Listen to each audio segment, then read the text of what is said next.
M5 aujourd'hui est un mouvement populaire. Comme vous-même vous avez eu à le constater, c'est un regroupement de toutes les couches sociales de notre pays.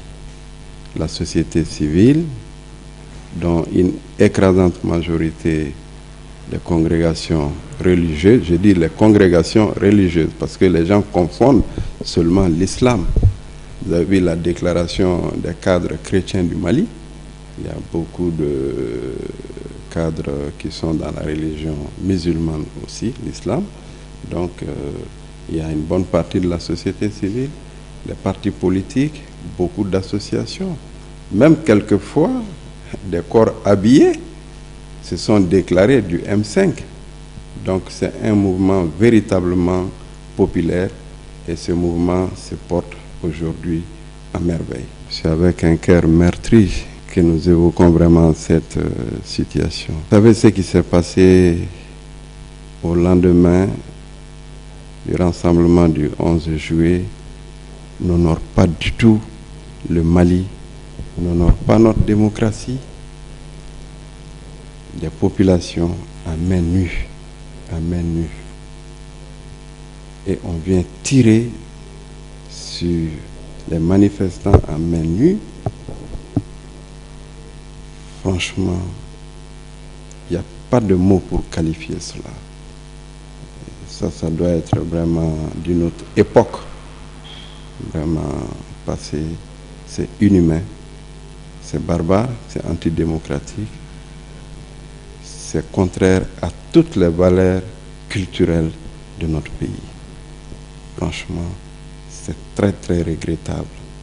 Et je pense que le Mali ne devait jamais connaître ce genre de situation. Vous savez, les gens essaient de donner un contenu de déshonneur à la démission. Moi, je pense que la démission, souvent même, peut être qualifiée vraiment d'acte noble. Parce qu'on est élu pourquoi? Souvenez-vous, moi j'étais membre du gouvernement de transition 2012-2013. Nous avons fait des élections et souvent on entend les gens dire non, ce n'est pas la faute de l'actuel président parce qu'il est venu trouver une situation.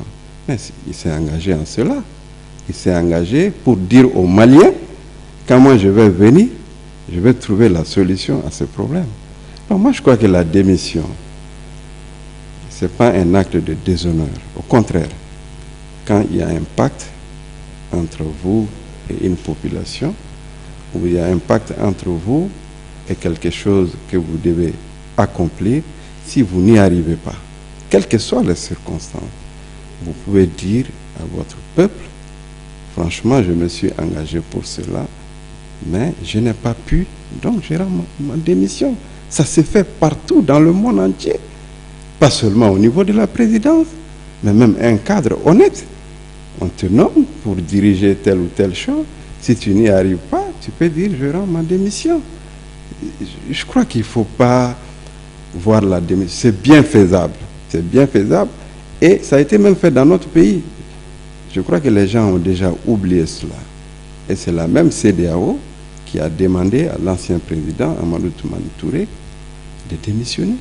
Il l'a fait et il l'a dit ce jour, je me rappelle très bien, qu'il le fait pour l'amour qu'il y a pour la patrie malienne. Je pense que demander à un président de démissionner, d'abord, c'est écrit noir sur blanc dans notre constitution, donc nous nous inscrivons en droite ligne dans les lignes de notre constitution, ce n'est pas anticonstitutionnel et ça n'a rien de déshonorant. Je crois que les Maliens doivent comprendre ça et en premier lieu, le président lui-même, il doit comprendre cela. Ibeka, c'est un frère à nous. On n'a rien contre sa propre personne. On peut démissionner. Moi, dans ma carrière, en tant que travailleur, moi, j'ai eu à démissionner. Je parle, les Maliens m'attendent.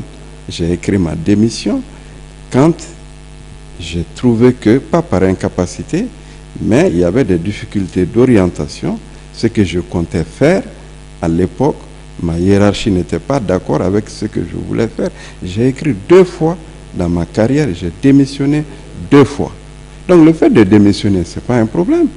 Quand je venais aussi au gouvernement, j'avais d'autres charges.